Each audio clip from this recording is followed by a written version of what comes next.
Sir sir sir చెప్పండి sir. Cut అయింది కాదు, ఏంది ఇది ఆయన తిరుమల రద్దు చేసుకోవడానికి, పర్యటన రద్దు చేసుకోవడానికి రాక్షస రాజ్యం నన్ను దేవుడి వద్దకు రాకుండా అడ్డుకుంటోంది, మాజీ ముఖ్యమంత్రిని ఇట్లాగైనా చేసేది, ఇది సెక్యులరు రాజ్యాంగం ఏందేందో చెప్తున్నాడు. ఏంది అడిగారు సార్, అవన్నీ ఉత్తుత్త మాటలు సార్.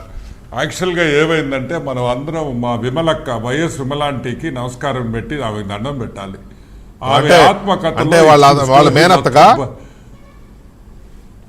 వాళ్ళ మేనత్త రాసిన ఆత్మకథలో ఈయన చరిత్ర మొత్తం ఆమె రాసేసింది, మొత్తం ఫ్యామిలీ చరిత్ర.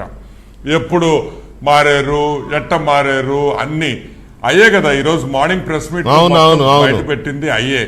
So the secret is out అంటాం అంతే, బయట పెట్టేసింది ఆమె అన్ని. ఎప్పుడు 100 years బ్యాక్ మారారు వీళ్ళు, 1924 అంటే 2024, almost 100 years. So 100th anniversary కూడా జగన్మోహన్ రెడ్డి అబద్ధాలు చెప్పుకుంటా పోతే ఎట్టా జనాలు ఎట్టా నమ్ముతారు? ఇంకొక విషయం ఏంటంటే, నా ఫీలింగ్ ఏంటంటే, అక్కడ ప్రోటోకాల్ సరిగ్గా అక్కడ ఇతని గౌరవం తగ్గిపోద్దని ఒక భయం ఉంది ఇతనికి. అంటే కారు కరెక్ట్గా ఎంట్రన్స్ దగ్గరికి రావాలి, ఆయన దిగి డైరెక్ట్గా లోపలికి ఆయన తీసుకోబోయి రిసీవ్ చేయాలి అని. ఇంకోటి అసలు విషయం ఏంటంటే, ఎక్స్ సీఎం అంటున్నారు. Is only an MLA. ఎమ్మెల్యేకి ఇచ్చే ప్రోటోకాల్ ఇస్తామని చెప్పాము. We're going to he's going to get a protocol only as an MLA. అందరు ఎమ్మెల్యే లాగే ఆయన కూడా మార్నింగ్ దర్శనానికి పోతాడు, ఆ బ్రేక్ దర్శనంలో మధ్యాహ్నం, అది ఎప్పుడో టైం కూడా తెలియదు, అందరితో పాటు పోతాడు, అందరితో పాటు వస్తాడు. ఆయన ఈగో ఒప్పుకుంటుందా వెంకటకృష్ణ గారు చెప్పండి? ఒప్పుకుంటుందా ఆయన ఈగో? ప్రసక్తే లేదు. ఆయన వచ్చే ప్రసక్తే లేదు.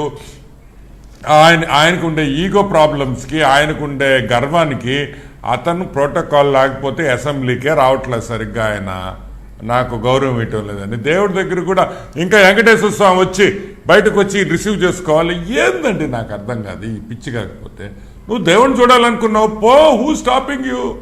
బాబు గారు అదే కదా ఈరోజు చెప్పింది. నిన్ను ఎవరు ఆపుతున్నారు?